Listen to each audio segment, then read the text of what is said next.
The Helust Compact kept its laws the way other civilizations kept museums, with reverence, with dust, and with the quiet certainty that nothing inside them would ever have to move. There were 940 laws of war in the Compact, refined over 11,000 years, and the most sacred of them, the one carved above the entrance to the War College on Helend itself, was the 18th, that which heals shall not be struck. Every species that joined the Compact swore to it. Every warship of the line had it etched into the firing console, so that a gunner's eyes would fall on it in the instant before release. For 11,000 years it had never been broken, and so for 11,000 years no one had ever learned what the law was actually for. This is the record of how they learned. I have assembled it from the testimony of the only people who survived to give testimony, and from the recovered logs of those who did not, and I have arranged it not in the order it happened, but in the order a person needs to understand it. Begin, then, not with the attack, but with the man who gave the order, 3 days before he gave it, sitting in a wardroom that smelled of recycled air and old certainty, absolutely sure that he was about to win a small and tidy war. His name was Subcommander Oren Vass, and he was not a monster. I want that understood at the outset, because the temptation, knowing what comes after, is to make him one, and a monster would be easier to live with. He was a competent officer of the Thresh, a client species of the Compact, ambitious in the ordinary way, devout toward the 940 laws in the ordinary way. The Thresh had been at a low-grade border war with the human colonies of the Reach for 2 years, the kind of war the Compact specialized in, fought over shipping lanes and survey rights, lethal but bounded, a war of inches. Vass had been winning it. The humans of the Reach were few, scattered across thin colonies, and they fought, in Vass's assessment, softly. They pulled back rather than trade losses. They evacuated rather than hold. They surrendered positions the moment a position became expensive. He had written in his personal log, recovered later from the wreck, that the humans of the Reach lack the instinct for the decisive blow. They will give up anything to keep their people alive. It is their central weakness, and I intend to use it. He was right about the observation. He was catastrophically, world-endingly wrong about the conclusion. But to be fair to a dead man, no one in the Compact would have concluded otherwise, because the Compact had spent 11,000 years selecting for exactly the opposite trait, and a thing you have never seen is a thing you cannot imagine. The object of Vass's plan was a single ship. The humans of the Reach operated one vessel that moved between their colonies without a fighting escort, under a recognized emblem older than the Compact itself. A deep space hospital ship, the Mercy of Tashiro, named after a city most of its crew had never seen, on a planet most of them would never reach. She was vast and slow and unarmed, and she was unarmed not because the humans were foolish, but because she was protected by the 18th law, and the humans, newly contacted, newly inducted into the protocols of the Compact, had taken the 18th law at its word. They had been told that which heals shall not be struck, and they had believed it the way you believe a thing carved in stone above a door. They had hung their wounded on that law like a man, hanging his whole weight from a single nail. Vass's reasoning was elegant and it was evil, and he did not experience it as evil. The Mercy of Tashiro was where the humans took their casualties. Every wounded soldier from the border war, every injured colonist, every premature birth and failing heart from a dozen thin settlements. They all came, eventually, to that ship, because it was the only place in the Reach with the equipment to save them. It was, in the cold and accurate language of his plan, the single point through which the enemy's entire emotional and biological recovery is rooted. Destroy it, and you did not merely kill the 4,000 wounded and the 1,100 medical crew aboard. You killed every future casualty's hope of survival. You told a soft people, a people who would give up anything to keep their people alive, that there was no longer any way to keep their people alive. Vass believed this would break them. He believed they would sue for peace within the week. He believed he was, in a horrible way, shortening the war, and he had half convinced himself the 18th law was a sentimentality the situation could afford to spend. He filed the plan under a compact provision, so obscure that the War College taught it only as a historical curiosity, a clause permitting the suspension of a protective law when a medical asset was being used for material military advantage. The Mercy of Tashiro was being used for no such thing. She healed people. That was all she did. But Vass argued in the filing that her very existence as a sanctuary constituted a military advantage, because it sustained the enemy's will to continue, and a thin, distracted compact adjudicator on a distant station, processing 900 filings a cycle, stamped it through without ever reading past the summary. That stamp would later be studied by historians as the single most expensive bureaucratic error in the recorded history of the local arm of the galaxy. The adjudicator who made it did not live long enough to learn what it cost. Almost no one in the entire chain of that decision did. Now leave Vass in his wardroom, certain and doomed, and cross the dark to the Mercy of Tashiro herself, because to understand what was broken you have to first see it whole. I have the ship's logs, and I have the testimony of the 11 survivors, and from them the Mercy assembles in the mind as something I find I cannot describe without my own composure slipping, so I will simply describe what was there. She was the largest human vessel in the Reach, and not one weapon was mounted on her hull. Her interior was built around a single principle the Human Medical Corps stated openly in their charter, a sentence the Compact found so strange when they first translated it that they assumed it was a mistranslation. No one who can be saved will be left. Not no soldier. Not no citizen. No one. The Mercy had in her holds at the moment of the attack 4,006 wounded, and of those, the survivors testified, somewhere over 300 were not human at all. They were Thresh, Vass's own people. Enemy soldiers pulled from the wrecks of the border war, carried aboard the human hospital ship and treated in the same wards as the humans, under the same principle, by medical crews who did not appear to find this remarkable. The humans of the Reach had been at war with the Thresh for 2 years, and they had spent those 2 years saving every Thresh life that drifted into their reach, because their charter said no one, and they had decided, with the maddening literalness of their species, that the charter meant exactly what it said. The woman who ran the Mercy was named Dr. Hadel Sarn, Chief of Medicine, 61 years old, with 30 years in deep space trauma, and a reputation among her own people for being immovable on precisely one subject. A junior surgeon had once asked her, early in the war, whether they should really be spending blood and plasma on wounded Thresh when humans on the same ward were short. The exchange was recorded in a training log, because Sarn made it part of the orientation for every crew member who came aboard afterward, and it is the only direct quotation I will give you of her, because it is the hinge on which everything that follows turns. She said, "The day we sort the wounded by whose side they're on is the day we stop being a hospital and start being a weapon. I will close this ship before I let that happen. We treat what's in front of us. That's the whole job." She had no idea, saying it, that she was describing the exact thing the humans of the Reach were about to become. A weapon. She would not live to see it. But the principle she defended on that ward, we treat what's in front of us. No one is sorted, no one is left, was the same principle, turned inside out, that would within a month burn an empire to its foundations. Because a people who will not leave anyone behind have, hidden inside their gentleness, a thing the Compact had never once in 11,000 years encountered, and could not survive meeting, an absolutely unbounded definition of us. The attack took 6 minutes.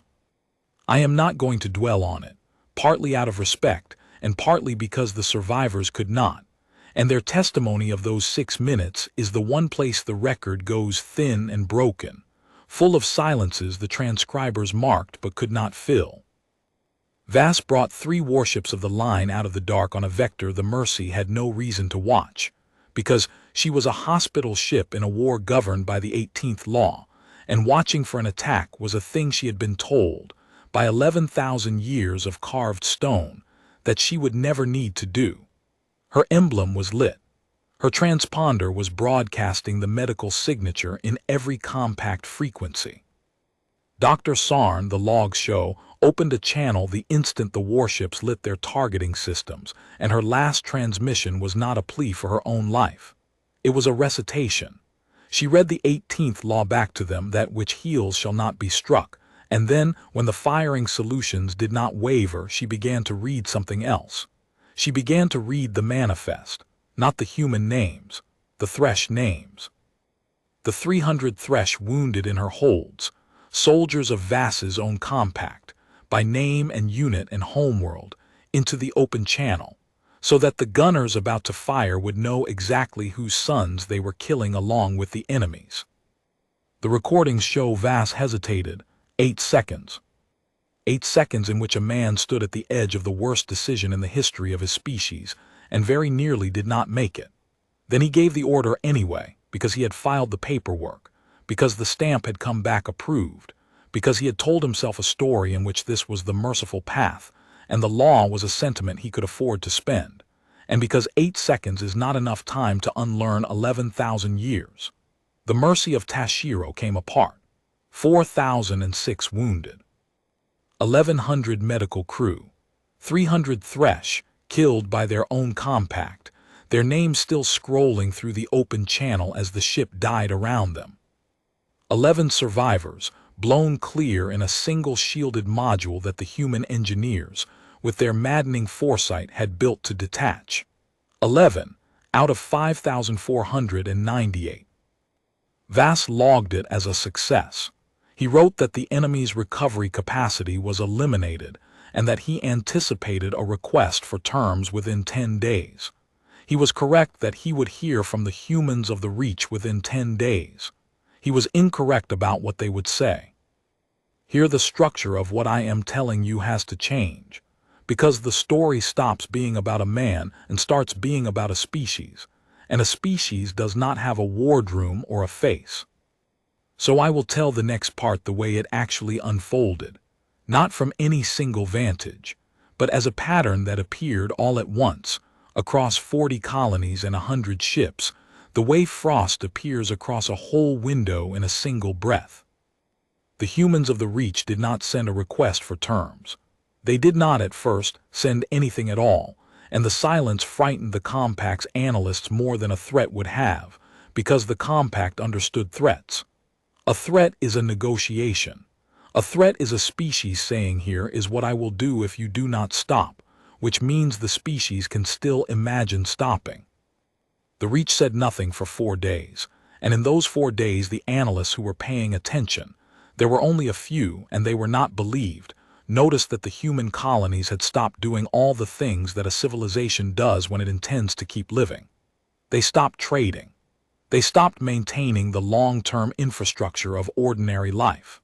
They pulled their people in from the thin edges, not to defend them, but to gather them, the way you close your hand before you strike. One analyst, a Helust woman named Recall, whose reports I have read and whose foresight cost her everything, wrote on the 3rd day a single sentence that her superiors struck from the official record as alarmist. They are not preparing to win the war. They are preparing to stop being the kind of people who would lose it. She was the only one who understood, and she understood because she had done the thing no one else in the Compact thought to do. She had pulled the human medical charter, the same charter the Compact had once assumed was mistranslated, and she had read it not as a document about medicine, but as a document about identity. No one who can be saved will be left. The Compact had read that as softness. Call read it correctly, finally, on the 3rd day, in a cold office, alone. It was not a statement about mercy. It was a statement about the boundary of the self. A people who genuinely will not leave anyone behind have decided that everyone inside that boundary is them. And the humans of the Reach had spent 2 years quietly proving, by hauling wounded Thresh into their hospital ship, that their boundary had no edge. It included the enemy. It included anyone wounded, anyone suffering, anyone who could be saved. And that Call realized, writing faster now, the report her superiors would bury was the thing that made them apocalyptically dangerous, because a boundary that includes everyone, when it is violated, does not generate a grievance. It generates an absolute. The Compact had attacked a ship full of people the humans considered us, and us, for these people was not a nation or a species or a side. It was a principle, and you cannot negotiate with a wounded principle, and you cannot make it sue for terms, and you cannot frighten it into stopping, because it has already decided that the thing worth living for has been struck, and a people in that condition will spend everything, and call it cheap. On the fifth day, the humans of the Reach broke their silence. They did not contact the Thresh. They did not contact Vass.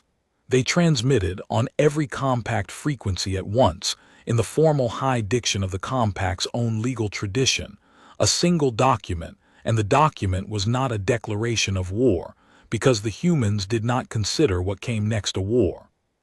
It was a reading of the 18th law, that which heals shall not be struck, followed by the manifest of the Mercy of Tashiro. All 5,498 names, human and Thresh together, unsorted, exactly as Dr. Sarn had treated them, exactly as Dr. Sarn had read the Thresh names into the dark in the last seconds of her life. The humans read all of them. It took 11 hours. And at the end, instead of a threat, they appended one line, and it is the line that the few surviving Compact records preserve as the beginning of what they would afterward call, simply, the end. You taught us your most sacred law by breaking it. We have decided to teach it back. What followed is the part the Compact could not believe even while it was happening to them, and I have had to reconstruct it carefully, because the Compact's own accounts are so disbelieving that they are nearly useless. The humans of the Reach, a minor people, a few colonies, soft, the kind that gives up anything to keep its people alive, did not fight the war the Compact knew how to fight. They had understood something about themselves that the Compact, in its 11,000 years of carved laws, had forgotten about war entirely, that the most dangerous force in existence is not a people who want to win. It is a people who have stopped needing to survive. The Compact's entire military philosophy, every one of its 940 laws, rested on an unspoken floor, the assumption that every combatant, underneath everything, wanted to live, and could therefore be made to stop by raising the price of continuing. The 18th law itself was built on that floor. That which heals shall not be struck was not, the Compact slowly realized in its final months, a law of mercy at all. It was a law of self-preservation, written 11,000 years ago by people wiser than their descendants, who had understood that if you struck at a species' capacity to save its own, you removed that species' reason to value its own survival, and a species that does not value its own survival is the one thing 11,000 years of warfare had no answer for. The law had never been for the wounded. The law had been a fence around a fire, and the founders had carved it in stone and forgotten to write down why, and their descendants had assumed it was sentiment, and Vass had spent it like loose change, and now the fence was down. The humans came, not in fury, that is the detail the Compact survivors could never make their superiors believe. There was no rage in it, no screaming, no atrocity. They came with the same flat, total, literal commitment they had brought to their hospital ship, turned now to the opposite work. They did not evacuate anymore. They did not pull back to save their people, because they had already decided, every one of them on every colony, that they were spending their lives, and a person who has already spent their life cannot be threatened with its loss. They struck the Thresh shipyards, and they did not stop when it became expensive. They struck the supply lines, and they did not flinch at their own casualties, because flinching at casualties had been the soft instinct Vass identified, and the humans had, with terrible deliberation, set it down. Vass had built his entire plan on the observation that the humans would give up anything to keep their people alive. He never understood that he had, with 6 minutes of fire, simply moved every human being in the Reach across the line where keeping their people alive was no longer the thing they were trying to do. He had not removed their weakness. He had removed the reason for their weakness, and what was left underneath it was the most efficient and unstoppable war-making engine the local arm of the galaxy had ever produced, because it had no break. There was nothing the Compact could threaten it with. You cannot deter the dead, and the humans of the Reach had decided to be, for the duration, already dead. The Thresh border collapsed in 19 days. Vass died on the 41st day, when the humans reached his command station, and the manner of his death is the one note of strange grace in the whole grim account, and I include it because it is the truest thing in the record about who the humans actually were. They did not execute him. They boarded his station and they took him alive, and a human officer, her name was Captain Myra Lund, and she had lost a brother on the Mercy, stood in front of the man who had given the order, and she did not kill him. She made him watch. The humans had recovered from the wreck of the Mercy of Tashiro, the bodies of the 300 Thresh wounded who had died in Sarn's wards, and they had carried them, the whole campaign, in cold storage, and they returned them to their homeworlds, to their families by name, with the medical records showing they had been treated by human hands in human wards until the moment a Thresh warship killed them. That was what Lund made Vass watch. Not a punishment, a demonstration. She made him watch the humans do, for his dead, the exact thing his civilization's most sacred law had commanded and his order had betrayed. That which heals shall not be struck. She showed him the people who had kept the law, returning the dead he had made by breaking it, and then she told him the war was over, and the Compact would be dissolved, and the colonies of the Reach would oversee the dissolution themselves, not in vengeance, but because a civilization that could spend its holiest law as loose change had proven it could not be trusted to keep any law at all, and someone had to, and the humans had just demonstrated, across 41 days and the wreck of an empire, that they were the only ones left who would. The Helust Compact, 11,000 years old, 940 laws, ruler of the local arm, was administered out of existence within a year. Not destroyed, administered, dissolved. Its worlds folded one by one into a new order the humans built, and the founding charter of that new order, the survivors testify, was not a constitution or a code of war. It was a single sentence, the same sentence the Compact had once assumed was a mistranslation, carved now above the entrance to the building where the old war college had stood. No one who can be saved will be left. I have arranged this record, as I said at the start, in the order a person needs to understand it rather than the order it occurred, and so I have saved for last the thing that should perhaps have come first, the detail that I think is the whole of the meaning, and which I withheld because you would not have felt its weight without everything else laid down before it. The analyst in recall, the one who understood, the one whose reports were buried, survived.